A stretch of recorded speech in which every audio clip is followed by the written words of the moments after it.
Drawing frames are an important aspect of portraying designs in a two-dimensional format. They host and present the attribution required for project, client, and organizational information. They can also include data pertinent to the design, such as general notes and information, legends, schedules and lists, and so on. What we're going to demonstrate is some methods on how to create an intuitive and parametric drawing frame suitable for your organizational and/or project needs. Our example shows a typical A1 landscape drawing frame in a familiar style found in civil and structural engineering. The drawing frame has been created as a block and is hosted in the Layout tab area of an AutoCAD file.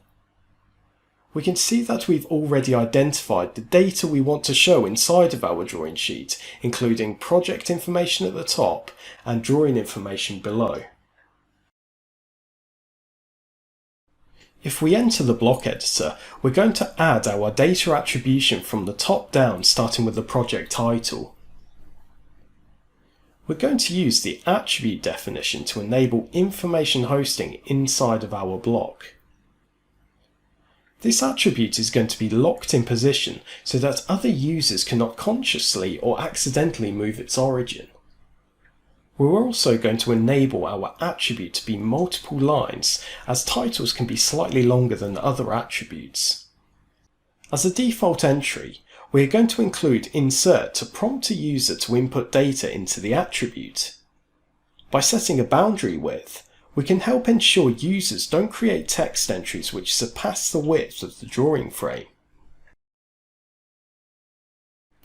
We now need to locate the text to where we want it to appear in relation to our drawing frame.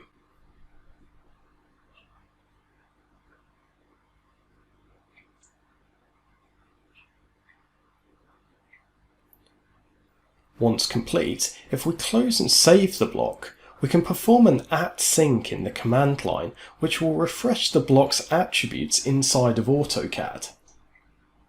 As you can see, our project title attribute has appeared ready for use. To finish, I shall add an example data entry as proof of concept. For the stage attribute, we're going to create a custom drop-down list for users to pick from.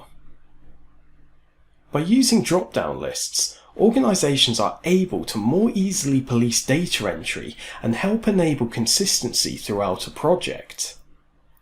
In order for us to create a drop-down list displayed in an attribute, we're going to need to create a dummy parameter dim. The reason for us doing this will become more apparent in a moment. To create our drop-down list, we need to include a lookup grip and then apply a lookup action parameter. When we add our lookup parameter, it opens the Property Lookup Table dialog box.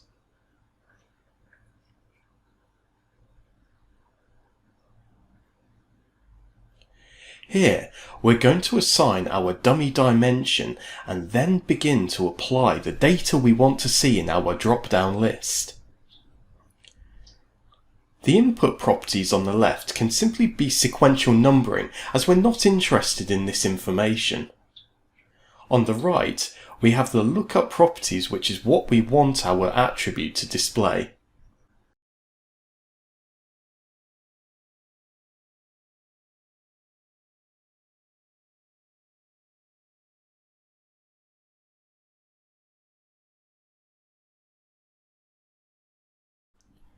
Where it says unmatched, we're going to have select as the corresponding value to prompt the user to select an option from the drop-down list. When we're happy with our inputted values, we need to add an attribute to display the lookup table value.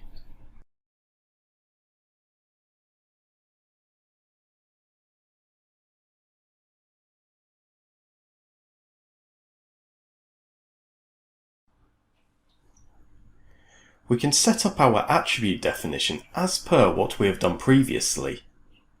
The only difference this time is where it says default, we're going to add a field value.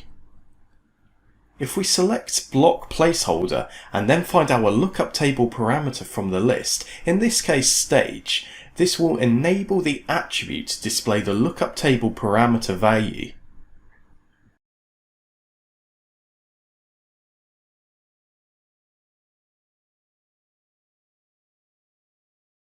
Like before, we then need to locate our attribute in relation to where we want the data inside of our drawing frame.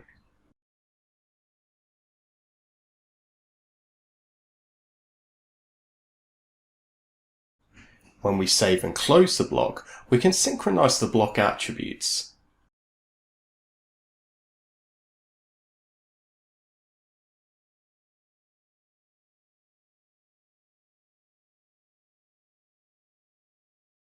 And there we have it, a block drop-down list inside of our drawing sheet. Please note that every time a field is amended, we need to perform a regen to update the value.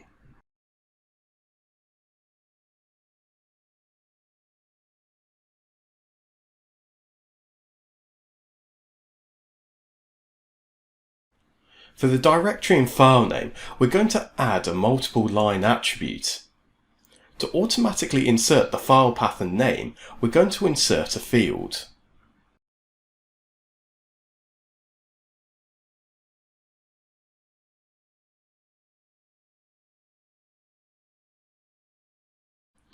From the field names, if we select file name, ensure path and file name is selected and display file extension is ticked.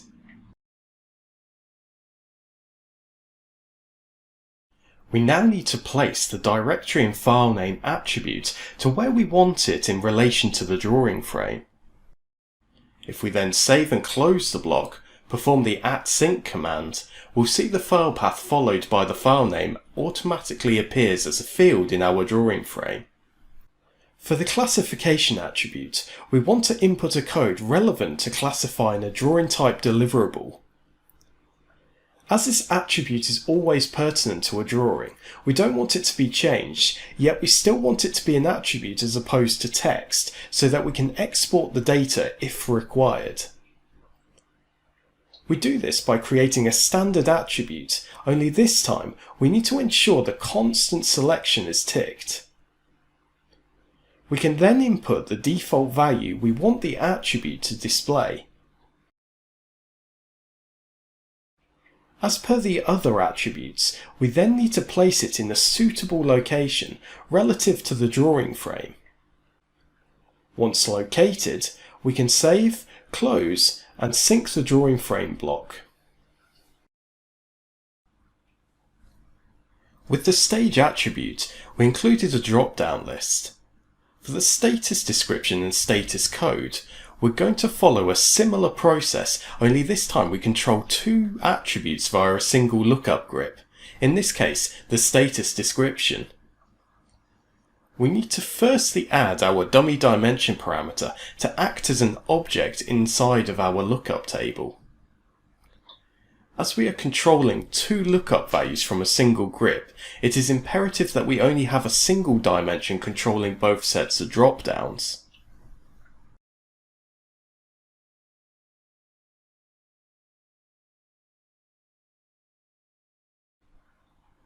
Now that we have our dimension parameter, we can proceed with adding the lookup grip, parameter, and entering the required values, the same as how we approach the stage attribute.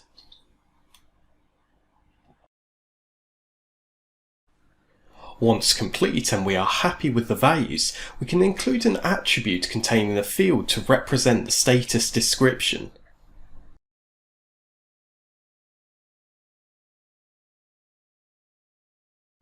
For the status code, all we need to do is follow the same procedure referencing the same dummy dimension inside of the lookup table.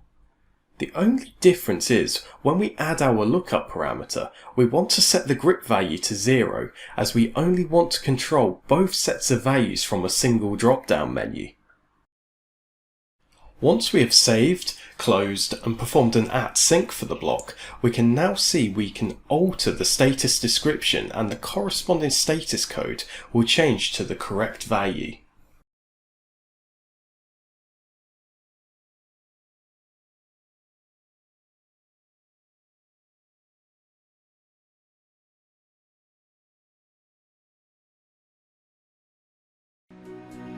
you.